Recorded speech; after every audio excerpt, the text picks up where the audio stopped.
ის რაც 2025 წლის ივნისის მდგომარეობით დასრულებულად გამოაცხადეს 5 წლის დაგვიანებით, გულისხმობ ძირითადი ტაძრის დროებით გადახურვის ახალ პროექტს,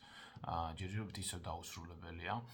გულისხმობ აქ სეგმენტებს, რომელიც შეუფუთავია, განსაკუთრებით კრიტიკული ზონა არის საკურთხევლის თავზე არსებული მონაკვეთი, საიდანაც დაფიქსირებული გვაქვს ზამთრის მანძილზე თოვლის ნალექის შეღწევა, აღწევს წვიმაც, ის მიტოვებულია უხარისხო გრანიტის იმედად, შესაბამისად, დროებით გადახურვას ვერ ჩავთვლით დასრულებულად, მანამ ვიდრე ყველა სეგმენტი შეფუთული არ იქნება. რაც შეეხება მიზეზს თუ რატომ არ ხდება მისი შეფუთვა, ჩვენი ვარაუდით ეს ვენტილაციის პრობლემას უკავშირდება, რაზეც ჩვენ დიდი ხანია ვსაუბრობთ, PVC ტენტი, რომელიც გამოყენებულია ძირითადად ტაძრის შესაფუთად, ჰაერგაუმტარია, შესაბამისად, აი ამ კლიმატში, სადაც ვენტილაციის პრობლემა ჩნდება, პერსპექტივაში ის მიკრობზარებს იწვევს ქვაზე და მის დაზიანებას. შესაბამისად, ხანგრძლივი პერიოდისთვის აი ამ მასალის გამოყენება მიზანშეწონილი არ იყო, თუმცა ამ ნაწილში ისე როგორც ბევრ სხვა ნაწილში არ გაითვალისწინეს პროექტის ავტორებმა და შემსრულებლებმა კონკრეტული მახასიათებლები, რაც დამატებით პრობლემებს აჩენს. რაც შეეხება წმინდა გიორგის ეკლესიას, აქ საერთოდ არ დაწყებულა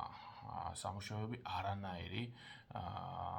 მიზეზი არ არსებობს ობიექტური იმისთვის, რომ წმინდა გიორგის ეკლესია მიტოვებული იყოს უხარისხო დროებითი გადახურვის იმედად, რამდენადაც ზუსტად იგივე ტიპის იდენტური პრობლემებია დაფიქსირებული კედლის მხატვრობაზე წმინდა გიორგის ეკლესიაში, როგორიც ძირითად ტაძარში, რომლის უხარისხოდ უკვე მერამდენედ გადახურვა მოხდა მხოლოდ ნაწილობრივ. ასე რომ ძიმეა გელათში დღემდე ვითარება, არ არის რაიმე ხელჩასაჭიდი, რაზეც ვიტყოდით, რომ არის პროგრესი, ძიმეა ვითარება კედლის მხატვრობაზე, ეს მხოლოდ ჩემი სიტყვები არ არის, ამას აფიქსირებს დასკვნები უამრავი, ის რომ ცუდ მდგომარეობაში არის უნიკალური მოზაიკა, ამაზე თავად პროფესორი ნარდი საუბრობს,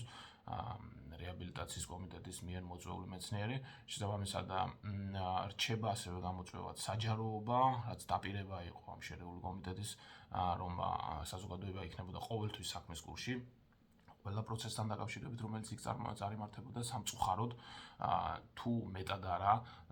ზუსტად ისევეა დახურული პროცესი, როგორც ეს სულუგიანის დროს იყო. შესაბამისად,